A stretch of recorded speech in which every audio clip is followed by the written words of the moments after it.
By the way, the team is Subaru. Yes. Kubanga nina Subaru nina Subaru. We shall celebrate women in sport, in motorsport. Yeah. Nenga mana abavuga Subaru no bera banagenda ku Sozi Joffrey ekyali wajala okunespeya kitya kwa kitambula atera bobanga gowe na aliyeyo nga oli ku Lubaga road Martin road bagenda kusa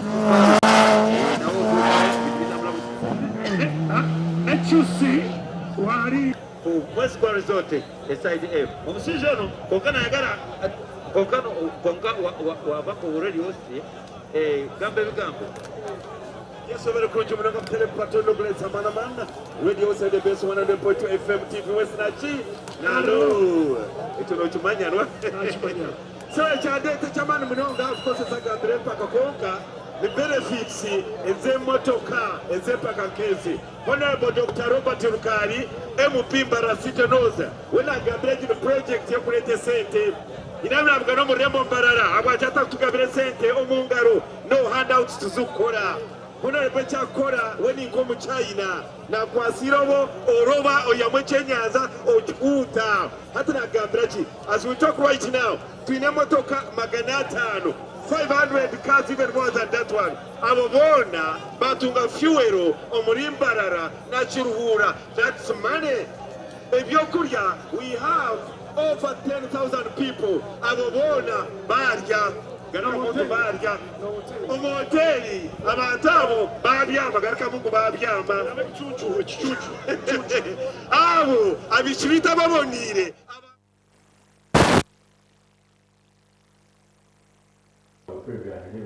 motorsport on the local scene African scene as well as on the international scene on this 17th day of March 2025. When I hoping that everything was shifted here from the last time we did run this show. Wakoze mfuna wewe ngito wazunguka makatwa tumusaba tusokone bingira kwa bete abachafu nyo uzuzo beta sutu musaba tena kompenda tumo uzuzo kuli ngola oboli beta. The Podium TV na kuwa ndo point 1 perform every single Monday. We do preview and review whenever in the world of motorsport, and surely you can as well watch this program as well as listen to it as well as other subsequent programs. As well as TV na kuwa ndo point 1 perform by using the Family app, which you can always download from the Play Store or App Store. TV across the entire world. Programs are also at the same time was really TV media services. Programming, and we have a lot regarding the world of motorsport. The 2025 Darra Sukina Safari Rally is upon us from the 20th to 23rd of March 2025. We will definitely preview that event. Among this panel, it composed of Omukwa Avali event here. Again, I'm a manager. Manager is saying, but earlier on, we did speak to TAUSEEF co-driver Karen Patel. Of course, he took us through a lot regarding his motorsporting biography. Then, the WRC Safari Rally, how the team is prepared for it, as well as the do's and don'ts of co-driving. So, we are going to interview here at TAUSEEF. Then, we come on studio to Ongena for Gazia event, which is upon us from the 20th to the 23rd of March 2025. Of course, Team Uganda reflagged off in the course of last week. Neither could Uganda in our participants, in our competitors in the event. There was Ali Katumba. Then Morimune Meduchubuka, Francis Wamala, ne Timothy, the wife, of course, Chasinas are competing with her, co-competing, co-license here Tanzania. Uganda. That's okay. Competing with that. So that's for the interview at TAUSEEF. The video come out after that segment. How are you? Good evening, TAUSEEF. How are you and how is the going? Good evening. I'm good, thanks. How are you doing? I'm okay. You're live on 102.1 FUFA FM as well as FUFA TV, the home of Ugandan sport. Requesting you to say hello to our dear listeners and viewers. Good evening to all our fans out there. to see you soon at the Pearl of Africa 2025. Okay, thanks for sparing time, TAUSEEF, amidst your tight schedule ahead of the Darius Kenya Safari Rally to join us. Maybe for the betterment of our viewers and listeners, you can run us through your motorsporting biography. Wow, that's a big word to use, huh? Yeah. Well, for those of you who know me, I co-drive for Karan Patel. I've been racing with him now. This will be our 11th year racing together. We have won the Kenya National Rally Championship once, and we have won the Africa Rally Championship twice. And God willing, inshallah, we want to try and secure that championship this year again. Okay, maybe before you did start driving Karan Patel, any other people you did co-drive and who inspired you to join co-driving? Well, for me, rallying is in the DNA. It's my grandfather used to race, I think, around 1950 or 1955, the Coronation Safari Rally. So my family is actually full of rally drivers, co-drivers. My dad is also a co-driver. He used to navigate Nikhil Sachania. So being around all these petrol heads, I think I was born in the right family, and yeah, I just decided to do what makes me happy. Yeah. Okay. Any memories in your co-driving? Your best and worst moments? Well, a lot of memories. I had my biggest crash with my best friend Faraz Khan. We crashed end-to-end, and yeah, we came out crashless. We had that crash. It was actually a safari that we were doing. And just to mention a few drivers who have sat with, Faraz is one of them, my cousin Alfir Khan. I was co-driving Aman Raj Rai. I think you know he's a Ugandan-based driver. Those are the few drivers I've sat with. I've also sat with Munir, who was a two-wheel drive champion. Well, my happiest moments in rallying, I think, was when we were crowned Kenya National Rally Champions and being Africa champions. Okay. Then you've competed in Uganda on a couple of occasions. How do you rate Uganda's levels of competition? Uganda is an amazing place for us to race. You know, we always love coming there. The fans are amazing. I don't think I've seen such fans anywhere where we've gone rallying. When it comes to terrain, obviously it's muddy rally. I love the rain, and it's a nice event. There is a lot of competition in Uganda. There is a lot of talent in Uganda. There are a lot of drivers there, co-drivers. I mean, you can see from your entries, you guys have a big number of entries compared to the rest of the rounds in Africa. So we really enjoy coming to Uganda to race. Then, in terms of terrain, how different is our terrain from you that side in Kenya? And are they similar according to you guys who have competed here and as well competing in Kenya? Well, in Kenya, I mean, when you're saying Kenya in general, if you're talking about safari is one of the most toughest and roughest events anyone would think of. When we speak of Uganda is more or less, whenever we've raced, it's been raining, so it's muddy. So, you know, they are all different in their own way. But I think Uganda is not that rough. You know, it has a mixture of almost everything. But it's nice, and it also has some fast flowing stages. And then, as well as other countries like Burundi, its terrain, because now we went to the ARC. Burundi as well, its terrain. Burundi and Rwanda are quite similar. Quite fast. The rallies are quite fast. And very loose. Some of the stages in Burundi, you would say so, but generally quite fast. And of course, when it rains there, because it's red soil, it's very slippery. And then Zambia as well.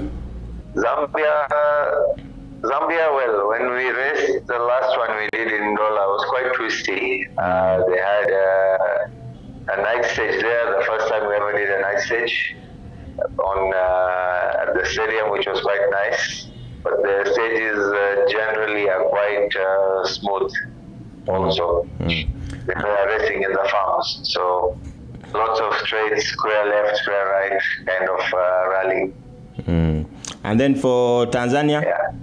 Tanzania last year, obviously, we didn't do the event because there was no rally there last year. But the year before, they took us to Iringa and we raced in the farm. At some point after we had done the first loop, it had actually become rough. You know, because they just graded the roads, so it had become quite rough and you could not see tree stumps. Easy to break the car there. Okay, let's get back to the Kenyan Rally Championship. You guys used to have, you talked about Uganda having many entries. You guys have previously in the past years, you've had a huge number of entries competing in your events, but of late there's been a decline in that. What has really caused that? People, guys I've talked to very many people and they have attributed it to the Kenya Safari, to the return of the Safari, stringent requirements for one to compete. What has really caused the dwindling number of entries in Kenya? Because you guys have events and you have like 10 entries, 12, 8 and lesser numbers than what you used to have previously. Well, it's honestly hard to tell. Sometimes it's better off not to comment on such things. But, you know, lack of sponsors, not having a main sponsor for an event, and again, you know, strict measures. I think in Uganda you are slightly lenient with your participants, you know. When it comes to scrutineering and stuff, but back here we are quite strict, and I think those are some of the things that have caused people not to race. Where you have cars, but it's expired, you know, maybe you have belts that are expired. But apart from that, you know, the generation after like the likes of Azanwa, you know, and they were racing. There was Azanwa, there was Flash Tunda was also racing at that time. He's still racing. But you know, most of these drivers from that era, like the like of Lee Rose, just to name a few of the drivers, they stopped racing. Yeah. So now we look at, let's say, our time of drivers now. Karan, you have Hamza.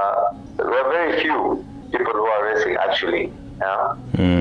So we actually, I feel that guys need to go back into the grassroots, you know, motocross, start developing young talent.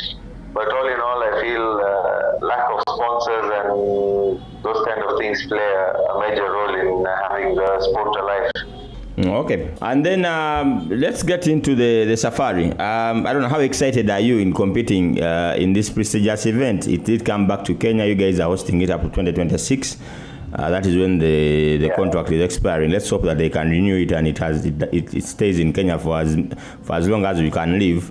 I don't know, how excited are you participating in such a prestigious World Championship event? Well, there is a lot of excitement. There are a lot of R5 cars that are taking part.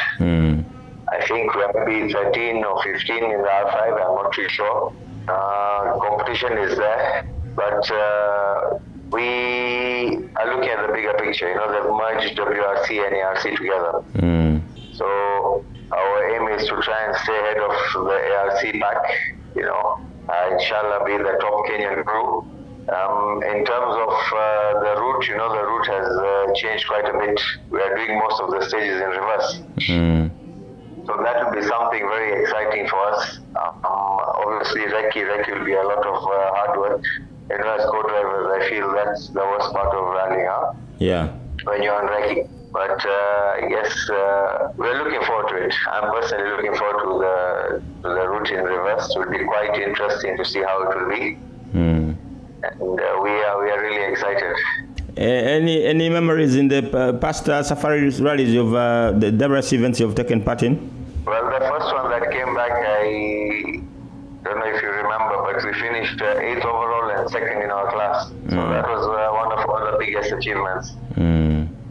Yes. So, I mean, if you could do that, that'd be great. But for now, a top 5 in our class, we'll be very happy with that. And then in the Era 2 category, you definitely have, the Era C2 category, you definitely have the likes of Oliver Solberg and the likes. Do you really, in terms of competition as you prepare for this event, do you feel the pressure to kind of try to match their times, or you just drive and go through and also set your own times, or you have somewhere where there's a bar that has been set by Oliver Solberg and you guys want to kind of close up that gap? Had the ARC not been combined with WRC, then our strategy would be different for this rally. You know, then you try and push even harder to see how far off you are with these big boys. But now, since the events are combined, our plan would be to try and stay ahead of everyone in the ARC. Okay, then let's talk about still on the safari. What's your program for this event? When do you start to set off for recce and other things that are embedded within the event? Well, as you are aware, today was day one of recce. So yesterday was documentation. Yeah. So documentation is done. We come, standard procedure, all your paperwork has to be in order, you fit in trackers and all, you get your road books, and then you're off for recce. So tomorrow is also recce, so this is what normally the schedule looks like. On Sunday, you go for documentation. On Monday and Tuesday, you have recce. On Wednesday, we'll be doing the shakedown, which is now in somewhere near City Warrior. We still haven't seen that stage yet. And then Wednesday after shakedown, we have to drive back to Nairobi for the start on Thursday. Now this year, Thursday, after we do Kasarani, we are going to do a new stage called Mzabibu, which is in Naivasha. Then after that, we go into Park Fome overnight. The next morning, we start racing. We only have 15-minute service. So it's quite, if you look at it, it's a very intense event. You really have to look after the car. And then we go and do 4 stages before we come into service. So then that is Friday, Saturday, and Sunday we are done. So your fitness levels, the car setup has to be top notch. Of course, as a driver, co-driver, both of you have to be fit. Not only the driver has to be fit, you both have to be equally fit so that you can keep up with the driver. You need a lot of concentration. The heat doesn't help. It's quite hot. So you do get tired. Fitness is very important. Okay, wish you the best for ahead of the safari, and let's hope that you bring you make Africa proud, and Kenya and your team as well, and hope you guys can as well start your quest for the ARC, because recently you announced that you're going in to defend the ARC. That should be, because you've won it twice, 23 and 24. You guys are going in for 25 as well. Any reasoning behind that? Yes. You want to set records? Our plan would be to set records, try and win as many ARCs as we can. Hopefully we get more competition, We are looking forward to winning it with more competition, then you enjoy the victory. It's more satisfying. You know what I'm saying? Yeah. Okay, and then let's get into you being a co-driver. We have very many co-drivers here out in Uganda, and very many on the African scene listening and watching. Let's get to the basics of co-driving. What makes one a good co-driver? Well, honestly, there are a lot of things to look into. Okay, as a co-driver, number one, you have to be fit. Let's just put it out there. Okay, let's be fit. A few things you have to know is you have to be punctual. You have to be organized. Learn how to stay calm under pressure. You need to know the rules. Yeah. Always try and stay informed. Like, we have a Spotity app, the changes that come, which they just send onto your app. So you have to be informed if there are any amendments to the route or not. Most importantly is your timekeeping. As a co-driver, you need to know, calculate your times. If you don't check in early, you get penalized. So those are a few things. And don't hesitate to ask questions. Go and ask a fellow co-driver for advice or for clarification. We always shy away that, what will this person think? But personally, I'm never shy to ask. I ask, I learn. End of the day, it's my knowledge that I'm actually expanding. Yeah, you may judge me. It's okay if you judge me. No, we shouldn't feel shy. We have that tendency as human beings. We want to be shy and scared of asking. No, I always tell people, you're free to come and ask me whatever you want to come and ask me, because I'm still learning new things every day. Yeah, exactly. And some of the don'ts as a co-driver, don't lose your focus, don't lose your calm. Yeah, always communicate clearly with your driver. Yeah, avoid getting distracted. Distractions do happen. Yeah, so those are some of the few things I would share with fellow co-drivers out there. And then there's a notion of when do you attribute a mistake that has been made by a crew to a driver and a co-driver? Because normally it's everything gets down to the co-driver. People say that cab driver is not good, is slow to the driver. How do you, if I'm a fan, how do I know that TAUSEEF, it's TAUSEEF's mistake or it's Tukaran's mistake? Because everything normally gets everything bad in a crew in terms of performance gets down to the co-driver. Well, I just said this the other day to someone. I'm really blessed to be co-driving Karan. And why I say this is because when he makes a mistake or I make a mistake, it comes when we come out of the car, we made a mistake. Our team doesn't even know who made the mistake. Yeah. And that's a very healthy relationship. It's very sad that most of the drivers out there always blame the co-driver for everything that happens. But they need to realize that the wheel is in their hands. There is only so much we can do. Yeah. We deliver our notes. Maybe you're not such a good driver who doesn't have good control of the car. And that puts the co-driver under more pressure. There's that way to look at it. They need to realize one thing, that they cannot drive as fast as they do without us. Yes. Okay. It's time they appreciate co-drivers all over the world. And I always say this, I'm very lucky and I'm blessed and I'm happy where I am. Aaron always appreciates me. We appreciate the work we do in the car. The teamwork is amazing. It's an amazing chemistry in the car, out of the car. There's so much of understanding.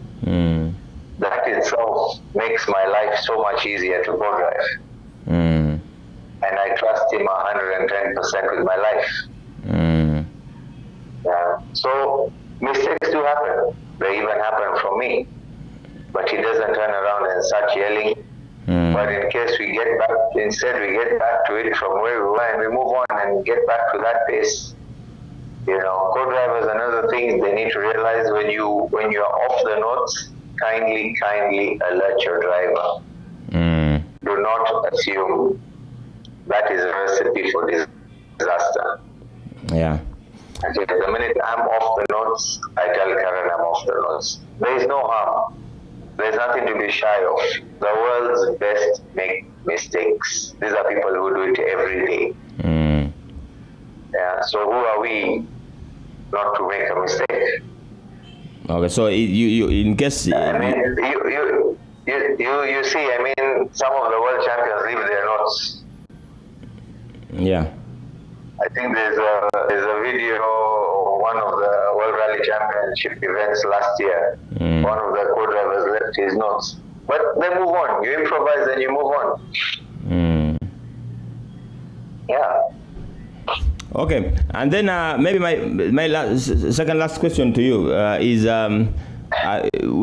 it time for is it better for co-drivers to as well kind of have contracts with drivers so that in case the driver is changing a co-driver and there's that exit clause within the contract, or we should okay, all I'm saying is it time for us as co-drivers to go a semi-professional way or even a professional way in terms of the way we do our work in the cockpit?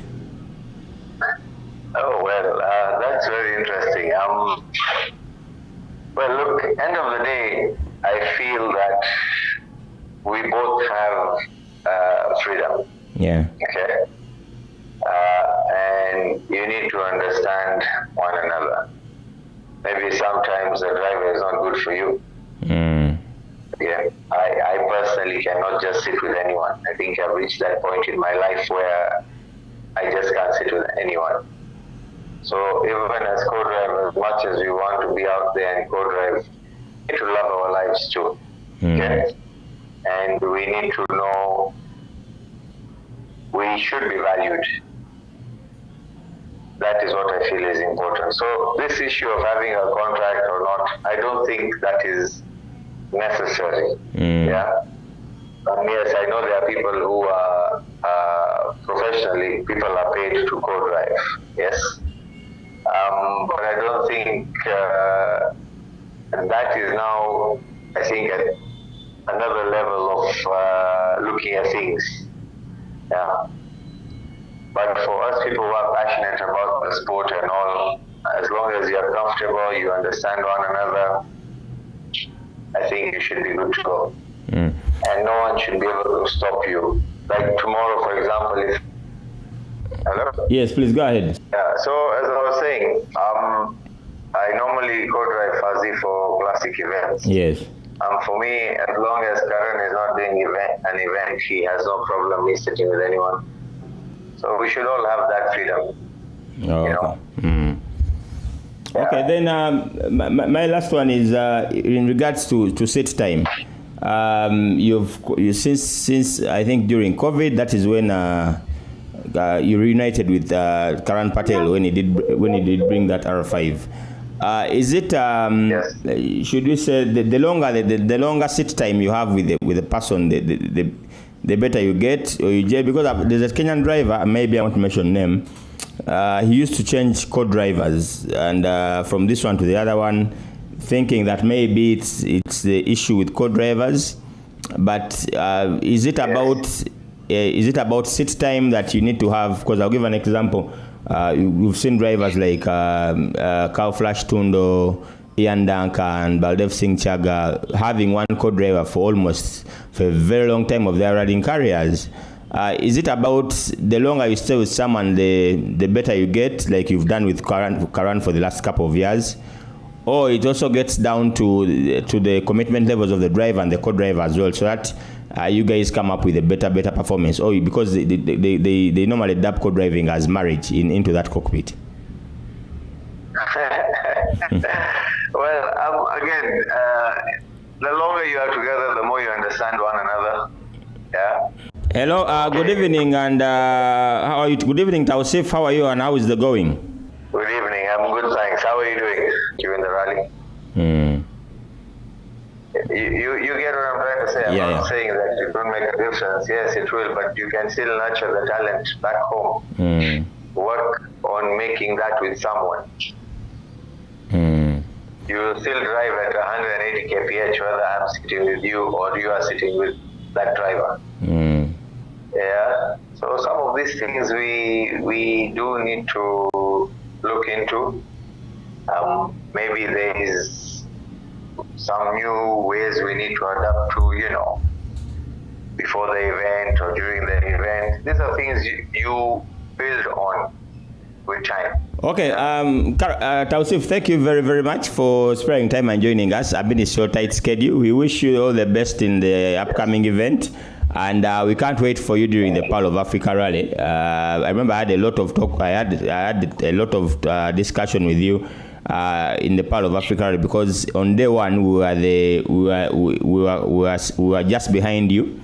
That was the crew of Jonas Kansim and Ronald Bukenya. That is during the Pearl of Africa rally. Any parting shots to the listeners and viewers out here in Kampala and the entire world, as well as co-drivers out there? Well, first of all, thank you very much for having me on your show. To our Ugandan fans, thank you so much for always welcoming us to Uganda. We hope to see you at the WRC. I know you guys come in large numbers. To everyone taking part in the WRC this year, I wish you all the best. To all the co-drivers in the world, let's keep doing what we do, and making our drivers successful. And to the KP fans out there. Well, to all our fans out there, we hope to see you at WRC. We'll do our best. We'll try our best to make you proud. Thank you for supporting us and believing in us. And see you at the rally. Okay, all the best, and we definitely wish you the best. And come this upcoming event, and as well as when it comes to the Pearl of Africa rally. Yes, we will see you in Uganda. Thank you so much. Okay, bye-bye. Bye-bye. Bye.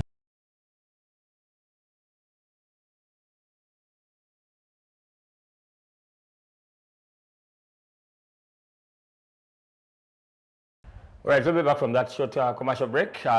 It's the Podium show back every single Monday from 10 p.m. to midnight, where we preview and review in the world of motorsport. This is the program on the 17th of March 2025.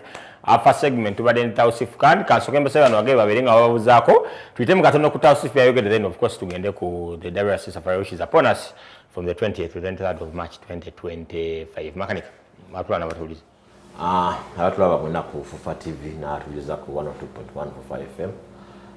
Sanyu jirere tufisa wakadde solo okujja ku bantu ogere ku muzanyo gutusinga okwagala ngaffe ogemulokaze mpaka nsoko okuyozayoza bonna abafunye essanyu bibyo tukuzamuke kamabega natera nenakwaliramu namwe abafunye obuzibu twamukama abagumye abayise mu kaseera kano tubaddemu ndoza wiiki yange tebadde mbi eyarale wano kutwaliza awamu Formula 1 season yaguddewo. Already fired up safari rally katusabe wiki era itambuje bulungi abaka box kanda bikansubira bakamenyedda saa zino nokubanga okonkuludinga en route konkuludinga kutambula so en route to Kenya after here ne haji so buza twana abatulaba nabatuuliza ku Fufa TV. Assalamu alaikum wa rahmatullahi wa barakatuh. Mwebale kusiiba era naddala mu kasana kano nze olwaleero enjala ennumye nnyo naye era nzikiriza nti nno gyekoma okunnuma n'empeera gyenkoma ozifuna. So glad to be here. Okay. Ajua refisa kadi tuweka tako. When I was introducing the show, nagamenti omukuba panelists bale yageranga manager nafuka co-driver. People are very busy to find out kadi oyikunkumulirwa message abagezi. Two of them have gotten it right. One of them is called Rachel. Nagamenti ajo mama yanja mameta Paul ngambe haji. Mad Viper. Kali, first we've talked to TAUSEEF in that earlier. A lot more things. Maybe you're going to call Chinese. One or two things is the terrains. Uganda being Uganda terrain kind of different from the other countries like Rwanda and Burundi. Kind of comparing Rwanda and Burundi, quantity, loose surface. Tanzania, let's say, they competing. Yes, event was cancelled because of weather, because of financial constraints. I think those terrain in Uganda had those. Yefana yoka among the East African countries. Yeah, I think one by one, obviously Kenya different. Rwanda and Burundi, I imagine, very similar. neera twawukanira ddala you know surface y'ekkubo you know width y'amakubo gennyini naye ndowooza ne timing mu season naye ekola ki makes a big difference kubanga rally yaffe badde really eri mu rainy season whereas rally ndowooza esinga endala ziri mu dry season okujja kati safari ndowooza gye bazzaayo nebeera nti no baali banoonya kyankuba ddala mutuufu nga ndi bwagambye buli omu alina that aspect mu terrain ye ey'enjawulo rallies zonna olaba ne bwolaba Burundi ne Rwanda era nazo era zirina kezikyukamu akakyukamu not necessarily tifanagane era nazo zirina akakyukamu oluusi so Uganda yo era interestingly rally ye Rwanda eri ku border ye Burundi yes oluusi waliwo ka stage akava akafulumira kumpi ne Burundi waliwo party emwe mugenda koko Burundi mudda n'okudda stage gye bavuganga FF yayo eri ku border where it's separated by that road you know side usanga abasirikale b'e Burundi no side they separated by a road like okay but anyway then he talked about twali wano hajinga Aaron yanachi yayisa wano kanchi era nakibuza TAUSEEF is it time for co-drivers to have contracts with the teams they baba bagenze mkwanchi buza TAUSEEF and he laughed off his head. Naga, it's about understanding each other and you move on. This is for us, Charlie amateur. Charlie very, very amateur. So the chokugaza kubera na contract, you know, against kati John Constant kwa the contract, Kasima kwa the contract in January. Muze rally February taina said. Kati go sigala ofuna oyinza okuba ofuna akasala awo. Banga lyo mas. No, so I think ekisinga obukulu nga bw'ogambye kwetegeera ate respect, mutual respect. You know, nze at least kati ebbanga linasemba okuvuga navuga ne Hussein myaka mingi nnyo and you know we're both happy with each other and ndowooza you know if you support each other nga mubeera we wabeera bizibu nga temusobola kuvuga then temusobola kuvuga but contract amateur sport waliwo yakiproposing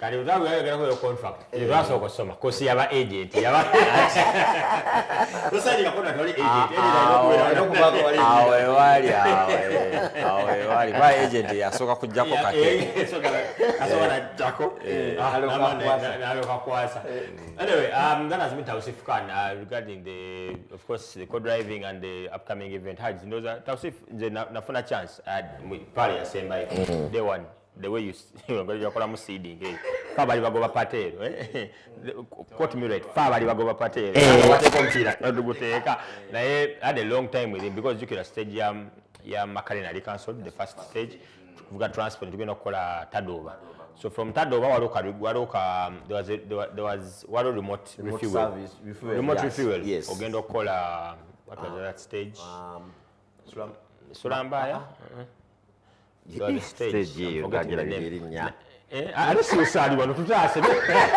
lidefenda nanga tufa naye katusha one ate malinga chogera no chinzi ya mkawa naye so that's the time I had a lot of time with Karan so with TAUSEEF so I had a chance of looking at his notes ngamukulu kanda yoko you open the book ngindo stage ye no je tuvam akomunana ngindo kutegeza okay the distance is the same but there are very many things that change from the group N to the R5, the braking, the very many things, the way they grade their notes.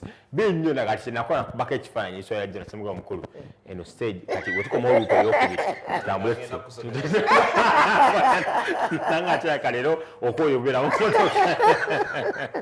So ndio kukweli enkola ya feri left 3 titans into left one bila. So that has been TAUSEEF. Kana bagende Kenya surely you should have a lot from that because that is current pattern TAUSEEF. Kandi ba declare barangide no kulangirya. Nti bakomawo defending ARC. But I think I asked him in the same interview about is it records. I think the Bubanga was over they can as well much do it. I don't know how you are. Current by your aspirations that is vocabulary driver. That is why when again I'm affording I've the Kenya Vuga Fay be that 10 na to Kenya mwaka R2 na kuma you can even tambula na kuma that's when you got that R5 more COVID. Of course I choose the motoka but aspirations is I think he still has them can so be nendo zabera ku RC akuze waliwo isi waliwo opportunity yokuvugira mu juniors era nti no banga talent if you get and you also know mukisanga oguyina osobola okuvaayo no ne bakusportinga ne bakutwala anga atatenda age bakutwala ngo okyali muto naye nga bwolabye even experience even at the highest level abasajja ba Oliver Solberg gola abamutwalako ku Murale 1 ne bamudropinga fomo bamutwalako ne bamudropinga oba okitegeera. So and yet those people had won European championships, you know, winning the championships in Europe. So Karan yali alina okukola nnyo alina okubeera results ze zaali zirina okubeera top.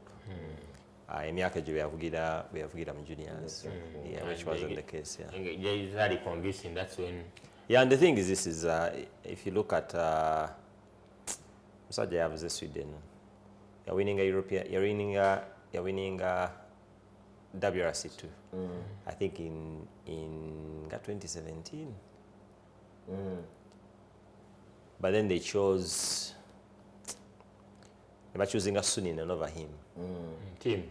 He's a Swedish man. And the reason I forget him is because Tideman.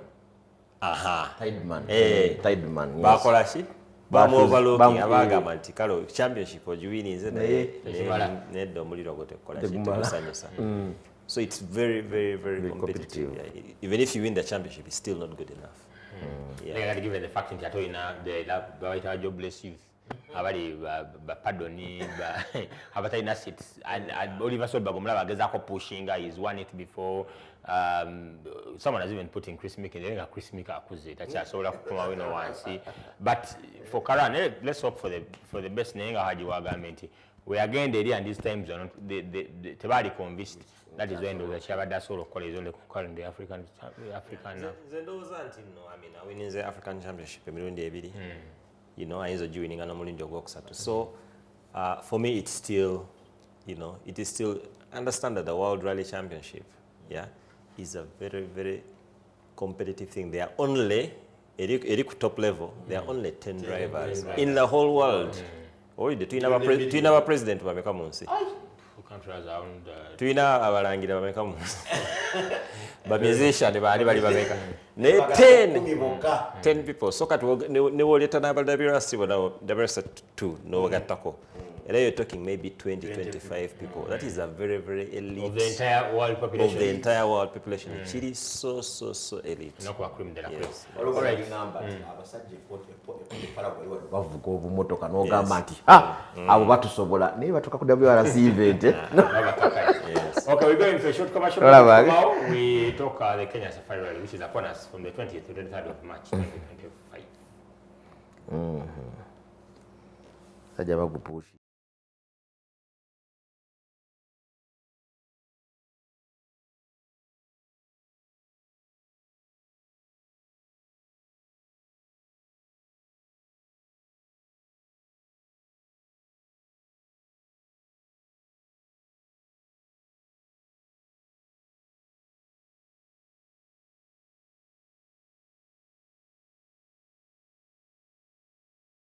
Back from that short commercial break, it's the Podium to be like every single Monday from 10 p.m. to midnight, where we preview and review in the world of motorsport. You can watch this program wherever you are across the entire world by using the FUFA Media app, just open or downloading App Store or Play Store. Of course, you'll definitely be able to watch FUFA TV. No code is 1.1 FUFA always online. We're now since the Huango across the entire world. Mgana angali Russia. Mulida nyo program eno of course alabanyo FUFA TV ne alabanyo program eno ne nambuzo ogira ni Uganda nga ogira mukalo before he left of course again mukalo yabimukoleranga mu Pink Proto era yo mukwa abavumira nyo mukalo okukyusa emmotoka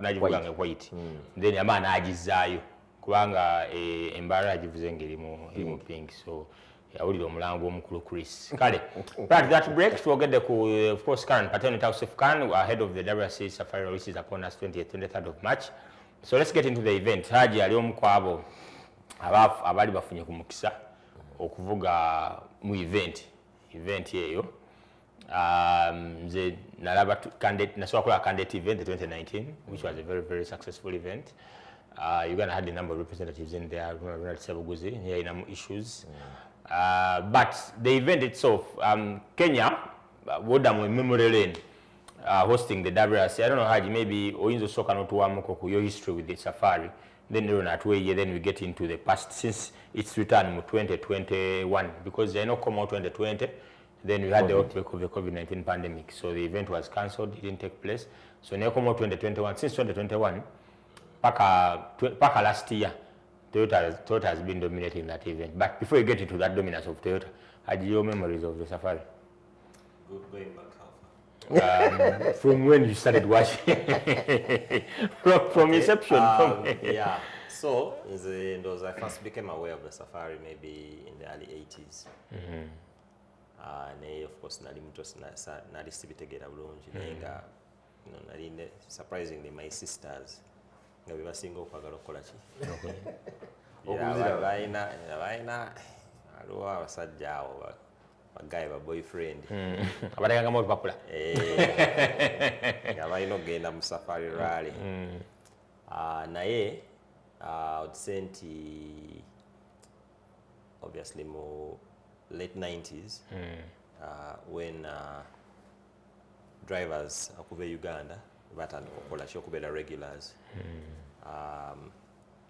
so Bakarim Hiriji, Emmanuel Kato, Charles Mohanji bwe bagenda participating mu safari obviously then it really came home netubeera nti no bannayuganda a lot of Ugandans of course were going across the border okugiraba naye n'okutaking interest now mu results zaayo n'okugaginga performance so safari dominance ya Toyota tetandise kati Toyota did so well emotoka eyo Celica okay even the previous one the two-wheel drive Celica was also dominant mu safari kakati ne baleta ne Celica GT4 air four-wheel drive nayo nebeera dominant all through paka Celica when the Celica was retired yeah of course it used to be a very different simanyi nawe bakikolanga 5,000 kilometers the length of the rally was about both liaison and competitive ngeringa mu 1,000 yeah so it was crazy naye kati it's more compact amakubo really basettling the stages ezo kati bagambye omwaka guno bazireversinze naye nga stages tuzimanyi kino zezimu sleeping warriors ani zesoisambu so yeah it has changed and it has also become more predictable I guess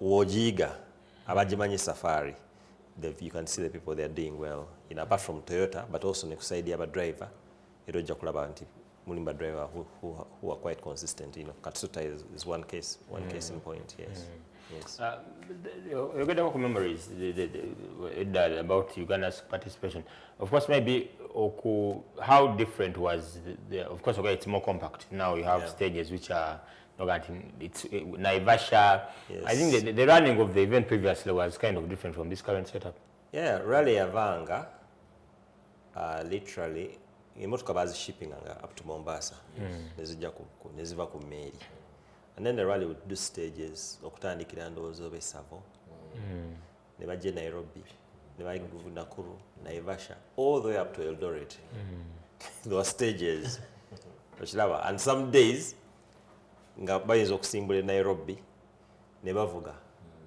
paka Kisumu ne bakyuka ne badda in the same day yeah so obviously that format yali in fact bakolanga emotoka ngekola safari yokka teina rally ndala gyevuga yeah so Of course, I even imagine it was very difficult to follow. Because if we were on stage ya Macarena, waliwo an alternative route. Yere kuleta okola tado. So you drive that long transport pakano kati. Fabali baganje wae mukuru kiki tukoze kino. Because I tukaga kajanja. Depending on the history of the stuff. No. Olaba stage, walo stage. The stage Colin McRae Inakos high speed record. It's a 95-kilometer stage. Competitive. Kati was a transport wire yali enkanachi. Abasajja bagendaga nebaga nti nno saawa bweziti nga waliwo abayingira bava mu stage. Kakati nga be leaders by the way bakalo signs bani. Kakati ne bagenda ne motoka babeera bagisavisinga. Ne bakamukola mbwati. Kakati abafuluma okufuluma okugenda saa 11 nga bakeshi bayingira okutandika stage okukola service. Okay. Memories of safari. Aja tuziza memory. Safari nze doza kutandika nasoka post julira mikwano kiwe batyo then waliwo bakojja bange abalaba nga nnyo rally ebiseera ebyo. Ndowooza nze kusooka okulaba safari yali 97 netwava e Kampala era nzikira kojja wange yanzija na ku ssomero nga mumpe leero njagala mutambuzaako and we had to go to Nairobi mukira bulungi nnyo Kato ne Karim Hill event eyo batukirako okulaba Kataawo nga n'okutuukako mulabire eno wala nnyo ndowooza hajja oba ojjukira incident eyo Kato yatugulira ekyeggulo ku Hilton tewaliiko yayita bannayuganda n'atugulira ekyeggulo ekyo so twali basanyufu nnyo ndowooza the memories zetwafunangayo ebiseera ebyo. Njukira section za Mabokware twagenda mu Mabokware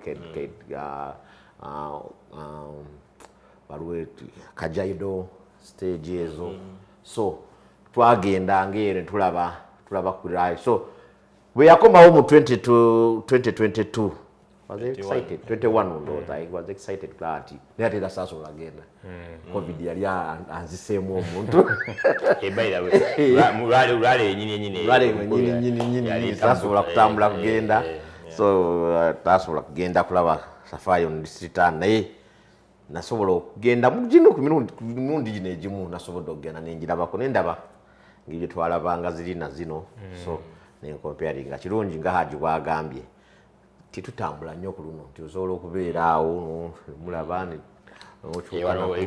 ojja Friday n'oga nti bagenda kulaba stage olaba kedongo n'obeera ddala n'olaba ogwokubiri n'omanya nti enkya ndabawa ate ne woba ovuddeyo osobola okuba mu one stage n'ogenda ddala kati olaba stage za Saturday Sleeping Warrior ne Elementator actually waliwo ekkubo erizionjoininga yes so you can switch era nadde ngamba Bashiri Mbogo nga mulaga map nga you can switch n'olaba Sleeping Warrior bwe bagenda mu Elementator bagende mu Soisambu bwe bakomawo oba osobola okusanga Soisambu wano.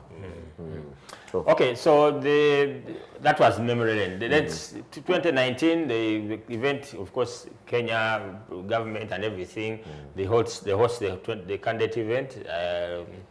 Then we had more assurances in the event again. Running 2020, but in Kampala and Kamala, the first two events, we had just gotten done with, I think, with Mara and Ginger. We're going in for the SMC Challenge event. That's when, in fact, the press conference today with the Nokugu. Event here, Masaka. That's when they went into another lockdown, by the way. And the 2020, everything was down. I remember that time we had an interview with, I think we get some time and replay it, Baldev Singh Chaga, COVID. We discussed a lot about the Safari Naga. It's one of those events that day. Yes, so when it came back in 2021, the course car, what we call the route opener, what you call the zero car in Kampala, it's called the course car. Yali driven by Ian Duncan, legendary Ian Duncan. Of course, then Emako Gusembe, I think the last 2 years, but they've seen Chagabadaji driving the Evo 10 and really putting a very good. Look at ku times as apostins was but if you see more because Balde ngaduka nenga cheri ya mgoba nenga last year nenga te Balde bawe akabikola byonna bisi tie naje nabisimulo byonna nabanga atagize but you'd say a driver was very, very experienced. I think that's why they opted for those two guys. And you'd love course car over route opener. It's actually a safety job. So you cannot entrust it. It runs so to take smanya na igabu easy bichi route opening. Route opening. Ila na fula mpalo na kwesa Edson. Yali avuga moto. As your zero. As my zero. Yes. Then you have to put a driver agenda vuga speed atenga ayino kumala ko stage because singata mala ko stage it's a problem. It's a problem. Safety hazard. Ye kenyina afuka safety hazard but also tasobola kuwa report in the stage eri okay. Because after safari nabuza ko how does it treat, how do they approach the second loop? Because the first loop the terrain is a bit okay. Nekadi ujamu second loop rugged, you know. Not so much, but we just be cautious. They have to know cognizant of the fact that the first time we guy can come and just go. Nanjuza scenario katapi one vice helicopter. You know, Garimu GVBRC in one of the events in Kenya. I think it was 2016. 2017. Now these guys were because of the fastness of those cars. You might think it never one time we matter. I don't know good enough an experience with Gareth Dawe one of side but that let's get into 2021. 2020 we got COVID cancelling this event. So 2021 event come on, and the number of in my vehicle them records over history are made. One the first shakedown okuvugibwa mu event yeyo. The first omuwanguzi wa rally yasobola okuvanga akubwa Sebastian Oje yakomawo after rally yakomawo after a long period. Oje naje na wangula event nga Haji Wagambe Toyota has been very, very dominant. I don't know Haji, maybe can you attribute that dominance to what? To Toyota's car setup, to the history they have? I think Toyota, well, honestly, Toyota Team Europe, 80s and 90s. It's a completely different organization. From Gazoo racing. But I think the philosophy of Japani, a very good headquarter, Toyota yenyini, egamba nti no, bino betu yino kuteeka kesira. Emotoka yaffe teyina kufa era ngino tukyogera ne buno Toyota affe tuvuga obukadde wane Kampala ja Toyota nalabye n'Amerika by the way so America na ku YouTube ngagamba nti emotoka yino gyovuga musajja yavuge ayine emotoka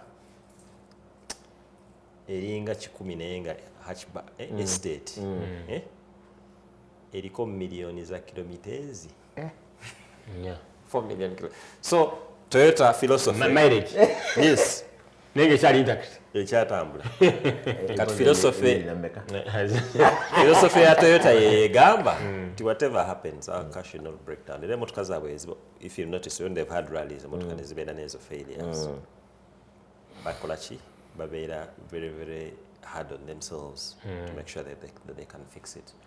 So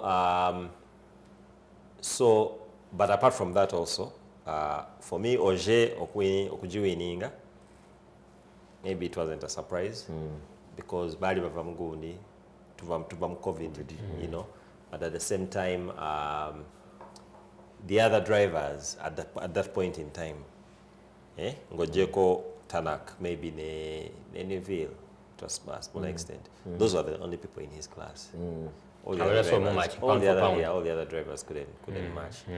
Yeah, nae, but then you saw Katsuta who was a rookie. And he could even have because he was leading the rally up to the power stage. kakati naga nti nvemu power stage oba do I keep this second position kampale ekinene yaye nga baali bamutadde management yali emutadde ne mugamba kukola shokola naye back ene mabega shali nti Toyota dayakkiriza oba they want to record because this guy Oje has bagament at that time but Toyota of course needed that performance nendo zabaganye that record ebere nnyo ku this discussion is synonymous ne yagundi ya Verstappen eri kumaka kwa Michael Massey nti bayagala nnyo as a team bayagala nnyo Oja wangula event because if you look at the time Katsuta yatekangako no jasinza Oja as going into the past ngaji you don't see Oja coming out and picking out that time but maybe Katsuta yali very cautious nagatana kali mu chokuso taso akunchima let me settle for second abasajja bali babiri kale bali basatu naye abasajja bali babiri Oje ne Tanaka ne bakama baabwe babatya olidde ye bwagamba nti ekyo ekintu kisobola agenda n'akikola ki n'akikola kakati on the other hand Katsuta okimanyi nti Katsuta it wasn't a question of nti ajja kuspinninga amaleko watch together lose the lead and finish Katsuta was going to go off completely if they had told him to go you can maintain because of Oje's pressure Oje's pressure obviously ekirala is a stage nagivuga first of all bagisala ku macha nga tebagala ekatinga ennyo eri gyekola ki gyemalira naye already no gyetwakola ki mwali wali cut already tugenda okujja omulundi ogwokubiri in fact twagwa mu za saba omujjukiro w'emyaka 9 mu bemeka omujjukiro oyo 90 something year old twamusanga nga ogundi nga mupo I think is Polish nga akagundi kamukutte yali avuga rally 3 nga fish amukutte I think it was 92 that time again okulya event so kati it was easy for Katsuta jukire Katsuta taina nnyo gundi aggressiveness taina experience ya Katsuta you cannot compare it to Oje's experience of course you can't so it was safer for him Amalekora and it was a big achievement and for him it actually more the confidence until even the subsequent safaris ajja era yafuna ekyoku yaddamu nafuna ekifo ekyokubiri so then if it comes in agent those that event the Toyota yongera okulaga nti on the African scene it's they're carrying history from because Oje was very dominant by the way Oje he won the rally for starters he won the shakedown the first ever shakedown upon the WRC returning to Kenya that's a record for him in Russia then of course nawangula ne rally of course putting up a very good performance last part of that event okujayo Katsuta yawangula power stage the power stage was won by you need to double check on that of that event but power stage 21 yeah Oje won it so that was another record we could return other years before the Kolanga power stage but so Toyota so question you see Toyota emotoka Yaris has been known kuva ku edition ya 2017 nti eri very quick nenga aganti eri quick naye ngumu is it super reliable and it had proven to be reliable in other countries you know baji tuteko Turkey Cyprus awali rough awala naye agane katujitwale mu safari tukole tulabe obesobola okudduka omuliro ogwo nebagenda okulaba era nga it has by far ate neraga nti ate bali endala zo nti Hyundai especially nti yekyali it's very soft kubanga Thierry obojjukira Thierry was actually leading the rally on Sunday morning suspension yene dropping nga amaze stage esooka ku macha ali ku transport motoka nekola we that's when you call them the biscuit suspension bamu motoka najjako gloves nacho bonus in our But Aaron, that event, of course, we're dwelling so much on it because it's return. 27 retirements, 53 starters, was winning. Haji, maybe to what day Muka, you and your team, how did the event go for you guys? The event some of us even thought that you're going into retirement. Having been part of the WRC. No, I wanted my personal objective to begin with. Nayagala nnyo okubeera mu service park to really see what happens. You know, how do these teams run? You know, teams are mu service park. Never coordinating about rally contribution. That's what and that is why I signed up as a manager. Naye of course ebyagwa ko Aaron doze yali ne Musa yabalwaza covid yali mu kati ne batakola ki ne tubeera nti no stepping in kulenga co driver nali sivugangako ku safari even in the years in Daleza, you know, running as just a continental event. So nembuza driver wange Duncan Mubiru the stages because I've done the stages a number of times. Duncan had done the stages maybe 3-4 times. I'm okay, very well. And then he surprised me because twatandika obviously Friday morning you're not at 12 stage, you know, they kept on saying about the interrupted stage. Then Friday afternoon, same thing. I got to walk stage same by Kedong. We're not running a Friday afternoon.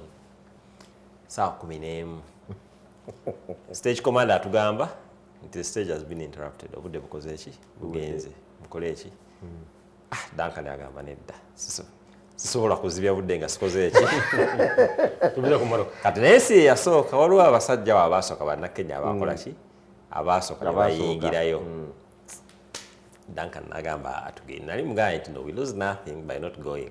Agamba atugende naye tugenda tugenda twagwa mu fresh era yaliza sabo oyo kakati twayabya omupiira ne tuyimira ne tugukyusa kati alwi atuyitako alwi n'atuyitako katumala okukyusa omupiira tudda mu nfuufu ya alwi tumugoba kakati Duncan mugamba nti alwi muwe gaapu tomukola ki tomugendako tobeera so close to him because it's going to be difficult to overtake him anyway. Because tayina kizibadduka agati we did it twali mu nfuufu tetwano tusinga nti alwi avudde ku track agenze muki mu nsiko kubanga ye yalabaza saba kati nadde ebbali bwati nayigira ensiko n'akola ki mwambala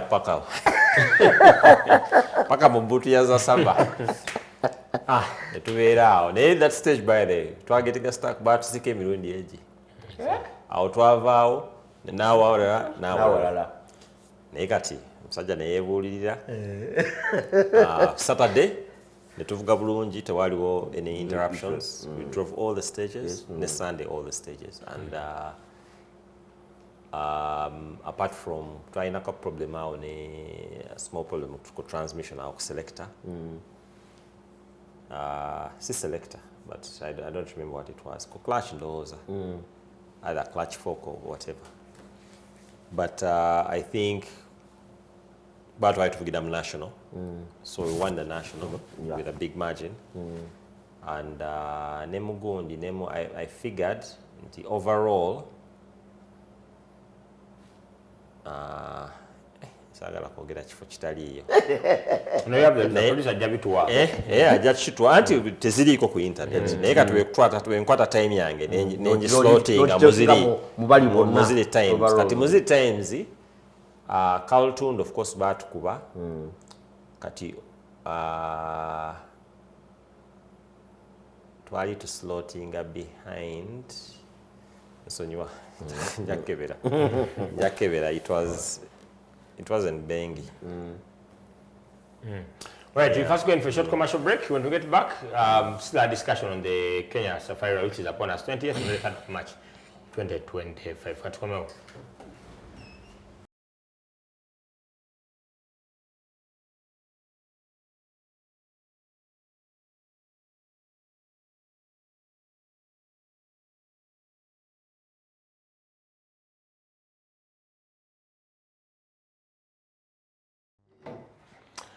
All right, we'll be back from that short commercial break. It's Podium into our last segment of today's show, which happens to be the 17th day of March 2025. With me is Aaron Samba, mechanic and Nehali Oma Mayanja.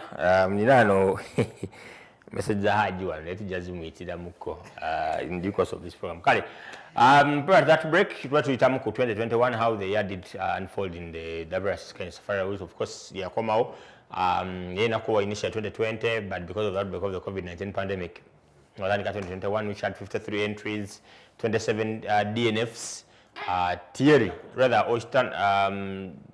Oje Takamoto Katsuta, but it's even his birthday, Unakurwa Lero, was a Miakasatu Mugumu, born in Japan. But of course, Navenda Bakui history Katsuta prior to the show, never about his Yawangula, the WRC 2. Mu 2018 mu Rally Sweden. Yes. Chechamuleta ku world stages. Then of course najena afuna na Podium ya Kenya 2021, very good performance from him. Kabla kata wangule ne event. Right, producer rode kwa past winners wa safari, but 2022 event ngandoza kat everything was up and running. Producer so to work in 2022 hivyo. Na ye some of the things in the Bikola Safari is because I've been there, I've watched 2022 those are the stages Akola event in Lodi, of course, which was as well the Yakolanga, the shakedown, the thermal kedong, because Bakola stages start then they do them twice. They took quite also Isambel maintained a sleeping warrior. Then of course the power stage, which is Hell's Gate. You've had the Hell's Gate from 2021 to 2024.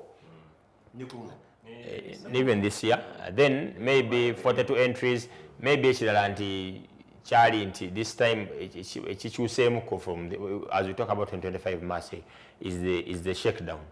Because Katsuta Malokola Benabe Yakola mu 2021, Ajamo 2023. Mulodi eyo amoroka ajimalao very unfortunate for him. Though that shakedown ya 2022 yali won by Caleb Vampire. Caleb Vampire mu 2022 ngal producer wale ku result says, but maybe what one or twice nako shakedown one umuzuri and there was, I don't know what's the essence of the, because shakedown the Shamani literally is have a feel of the terrain. Jogendo kuvuga in rally kola setup. Ya last year by the end of the I've been to Kenya. Nina against Okola Ntinza. We'll have a shakedown in my view. Nemba silabe kasarani. Nze kurange nemba sila because I get a chance of seeing. That's true. Mugende mulabe shakedown sleeping warrior bwemala shakedown mudde Naivasha mukole byo nabyo mukola abani mukesa mwebake kumacha konna muleme genda Kasarani kusawa musanvu musimbule mugende wali eri kuderemea farm mulabe mba gundi kanani bazugu bagitani stage so eyokubiri camp something what way stage je batadawo after the shake after the Kasarani what was stage because supply byombi so if we watch so ndaba shake down nojikuta sila Kasarani nizo ndaba stage so after Kasarani yes on Thursday nemanga chigadde because in the shakedown you have a chance of seeing. I watched Nalaba Tanak. I think wow many times never that corner Katsa where this time around yaje ngamba tajiddamu why is it one offer nena jana setting obulungi in fact na mana agenda but the Tanak enenge jayitamu awo oyino kubanga waliwo labawo so walo mganda ange yagamba nti zino kamera zirimba ziri emotoka zidduka nnyo okusinga ebasitulaga ku TV ate nga mutuufu cause camera zooming out nekuletera a longer time naye aga nti emotoka eri tosobola giraba mulotega amaaso nga nowetegeza nenamba ani ayiseewo naye mbale nkubuuza the shakedown we've done it last year yahaji yaina shakedown eri Wairaka shakedown shakedown yali bujagali which double does was it as a super special stage? No, it was a shakedown alone. Naye do we actually bring out in our rally setup we good enough when I'm Zegamba mu event ya Hajj PAL 20 23-24. That was a very good example of what you're going to face in the stage. Lat 14 kitwakubanga eri gundi erwa kuba kwolo tebakiriza the locals ogikola ya qualifier 2023 zombi 23 na 24 ye Wairaka yes that stage really represented the sugar cane bulungi nnyo nyo dasinga abantu tugikoze wali towetaga shakedown esingeeyo yandoza yemukuze zikoleddwa ennungi kubanga bwengende e Rwanda shakedown bagiteeka ku gundi okay but shakedown qualifying muteka qualifying has to be representative of the stages yes however shakedown ekisinga okulu ate objective ya shakedown promotion yes akati you have to look at a venue ejokusinga okubeera inafuna nadala kati fabatalina live TV but also obviously issue a cost how do you I would also singa tebyalimu ebyaffe ebya Uganda nti omuntu alina okusolooza akasaawe then Wairaka would also work as a shakedown nekibeera mulungi gumu but Wairaka tosobola gisolooza so the Wairaka stage is a qualifying stage right for drivers okufuna the start order for ARC. Then the Bujagali was the shakedown. Yes, was the promotion stage. And shakedown, you can put a co-driver atali. Yes. Atali competitor. Yes, you can put a guest co-driver. Just go through. Yes. Right? Kwali kesha aliko. Waliwo dami check tiba tulabeeko nga tujishime. Agera najitega mubi nateka mu international yawe najitega ya sabimanya sijakoli ebyo sabimanya side yeri because tugendo ngaba mukulu waye sure chede ziti so kwa wale 1 2 3 ate bali baga 1 2 3 bale post para karani center ya stwala Diego vai muzo. Boya gara kulacha. Tiyo gana mafuta ite 10 sijakoli manzo kwange nali side ya rally competition of making sure mbera ne rally. Okay.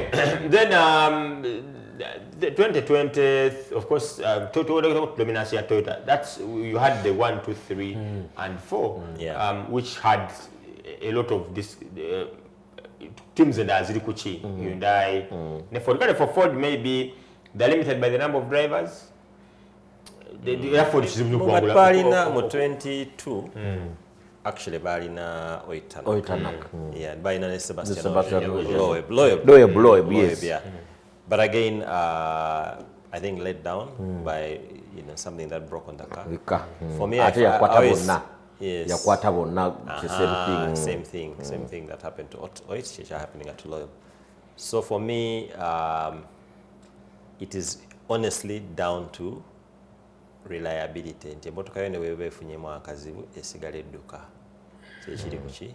But Toyota doesn't have teyina bizibu ebyo. So mutende tuba Toyota ina kale Ena Evans ina taka motoka tutane Sebastian Ogier. Yes. Move first 4 positions. Yes. and si yatonyamu n'enkuba yalimu enkuba kale n'abalaga class kale n'avuga naga stage ewomye naye nga balabona babonyebonye era waliwo abadde bagamba mbu kale simanya season eno ali bubimbu alina okweraga mu safari agamba you have no idea it's coming back to show because there's one of his comments before the event agambye nti they have not started the season really well but Kenya ababadde it's been Safari has been one of those events that he has won it before, so he thinks of coming back to try to show nti asoka ayagala enkuba etonye ayagala etonye ate tuli mu mwezi gwa anti enkuba yatandise kuba so nerera yinza okuba ebawadde ayina bawa wali kuba omukaaga wali wakati wale wenyini mumaze okusettinga Friday mulowooza mulina ekimere kisa ng'ayigira elementator nga wakalu najja muso isambu nga birala ngwe kumala sleeping area ng'ofa bufi. Then that was 2023 still Toyota did dominate. Toyota 1-2 naye you thought these teams had done some bit of homework okuba nti bagezako okulwanyisa ekyo, but that wasn't the case. Still Toyota did dominate and that is why those if you to predict for this year's event it's hard for you to Toyota line up enough for this event. You get into that lineup of the 10 cruisers again on guard you are going to be the 10 cruisers again the P1 cars, what you call the P1 cars, you still fancy them coming up on top of this event because is it because of data producer at what they call 23 but everything chaga yali Koska and Sukaru Vampera went ahead and won that event, but of the 31 entries the performance of Toyota still they collected, is it about more having collected more data and putting it to right use? That is why they have been dominant for a very long time since the return of the Safari. When they were drivers right now, because of course never drivers, because when you look again, I pick out who I would say is the list. The bottom seeded Toyota driver who is Katsuta, Takamoto Katsuta. Katsuta has been second in Kenya twice. So Kenya is like one of his best rallies. Evans has been second twice. Machidaba, Kale has won it twice. Kagati, Kigamba, so it's not just the cars, even the drivers now but terrain. Of course, people get lucky and unlucky. What happened to Tanak last year? Nesa peka lapi moyo stage jebava mbombe jinja. You know, amainja negabanja pulled out by the other cars in front. If you come around if that thing has happened to Rovanpera last year in Finland. In Finland. Or say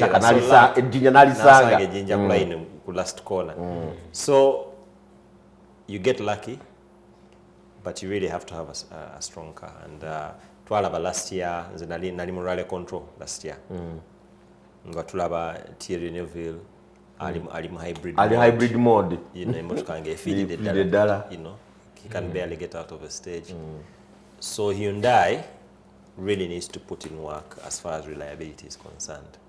For Dio issue yabago yaba drivers kakati this year baina makali yanu complete rookie so agenda kuba aitambuchi aitambuisi Gregoire even Gregoire ina naeta ina shagenda kutaina nyosha agenda kola chi zai wange so for me I would look at maybe now kusaidia WRC2 Oliver Solberg, Negas Greensmith last year they had a good fight. Both of them are back. Kaitanovich has won it twice. Okay. Kati ate ye ne Dominguez na yawangulako kati hapo nao bategena kubawe yawe. I would like at least Dominguez to step up. Yes. You know, at least on this terrain, and tulabi if he can challenge, I ingide him fight ya Greensmith ne Oliver. Yeah, and then on more familiar faces, Kaltund, Karan Patel, you know, Abonabo. This time Kenya, they have a lot of cars. Baina Sami Vohra, baina Yasin Nasa, baina there's another R5 by name which is very good. But also, the one that I'm most excited about on Kenyan front is Jeremy. Oh yeah, by the way, in the Skoda. That question of that R5 way. This is a completely, I think, an import. It's an import. Kubanga nagenda kulaba number plates zayo nga it's not been around. Yes. So upgrading from the R3 to the R5. Kubanga nagenda kulaba number plate ya iye ifanagana ne Danny Twist. Yes, number plate wait. Yes. So nagenda kulaba irabika yazzebuzi. So let's excited to see how many that R5. Kwa R3 those I bubajja bwali but take out performance. Namala be Rwanda mu 20 that battle between Patel and Gomez 22. Yeah. 20 because Gomez won the RS in 2022. And you'd see them trying to push those cars. Even this lady Umchalo Maria issues okay, then let's producer so to enter this the lineup for the 2025 P1 cars the WRC drivers are going to go event here. Then we get into one to come on the locals were flagged off. Producer says so to they were flagged off wali ku National Council of course team tialiwo it was they were still working on it, but Yasin Nasa yaliyo. Then I saw Kamya as well. I think he's the manager for this event. Yeah. And Namulaba, I saw Yasin as well. I producer today with Fana. That was Mwaliku National Council of Sports, Walimu office. Of course, the flag off yali 2-in-1. Flagging off the Ugandan motor rallying team, the Safari team. Kuli Yasin Ali Katumba, then Gawaya ne Francis Wamala, as well as them flagging off ne Sharifa Katet. Again, okuvuga the film women motocross championship again more Australia. Of course, more Shane but that's just seen us being given the flag and now but ebimu ku ebyo ebya nabuza guy wa NCS oyo I think it's called Mwamanya muzo abakulu basibidde ntana nagamba ya twagala result nemugamba result kijojala nagamba we want to finish nemugamba twasoba pushing and nabera ku podium naga that should be a big ask for them but let them go and compete. No, but the RC podium is not a big ask. The RC podium is not. Depending on the people who have called for your seniors. I think he can put up a very good because Chiribeshiti is really current Patel, Yasin. Carlton, I don't know if he's registered. Not. Maybe Vora. Yes. Yeah. So. Very well. Go on Chana. Yasmet. I don't think Chana will give good. Chana. So far, how many rallies has he done? Like 2. In that R5. Yeah. Yes. He's done 2, I think. I think actually very time. Yes. I said I put a flag and we do.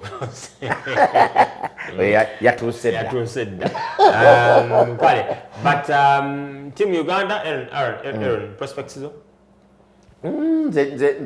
Of course Chenjagala Yasin Mwami Yasin Ali Katumba bajeyo kubonera banajjayo musonde RC kubanga if that's the front bagenda okubaka ey'amaanyi ku East Africa manya ku mwaka guno they should get good points. Kenya that ajenga afuna points nga bino zicollectinga come Uganda, Burundi, Rwanda ne Tanzania if he's going to be going for the front ya ARC chekikulu ekisinga. Again, this event double event to win the WRC third event, the KNRC first round, the ARC first round. Really got the event says about the locals felt in our government team, but Maringa are isolated. I hope these guys have devised the mechanism to the second loop. Last year the KNRC bali bavuga only the afternoon loop. Yes. The KNRC. Which is okay for them because again their national distance, their competitive distance is covered. Right by now callers 300 and something 30, which is not part of, which is not in their rules. So I think if they are doing the same thing, it should not be a problem. But also, of course, Mo 21,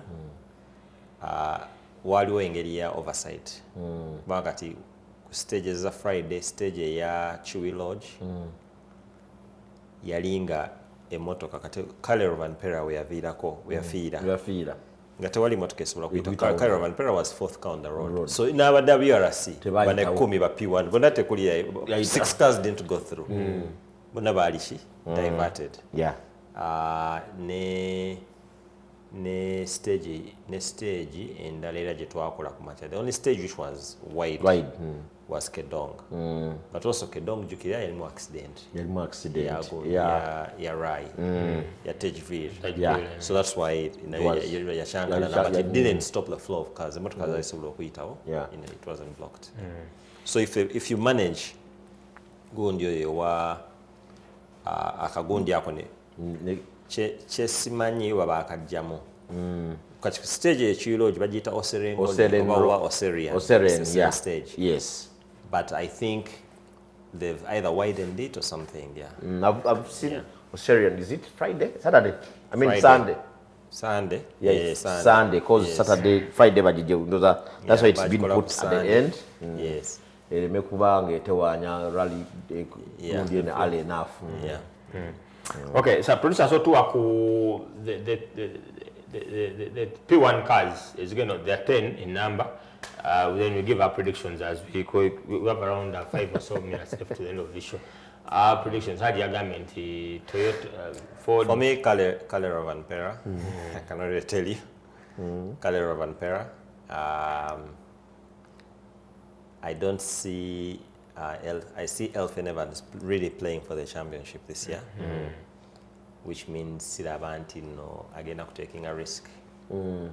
He's going to do the controlled drive. And score points. So unless already, I think Kale Rovanpera and Katsuta Podium. Yes. So that's a driver lineup. Elfyn Evans, Scott Martin, Caravan Pera, Toyota, then Thierry Neville, Ford, Hyundai, Tanak, Takamoto Katsuta, Adrian Fomo. Adrian Fomo Podium last year. With Ford. Yes. Very good performance for him, by the way. So Toyota ina Evans, ina Rovanpera, ina Takamoto Katsuta. Yes. Hyundai ina Thierry Tanak and Fomo. Fomo, those are 6. There are 6. Then Ford Walio Monster, Makalian.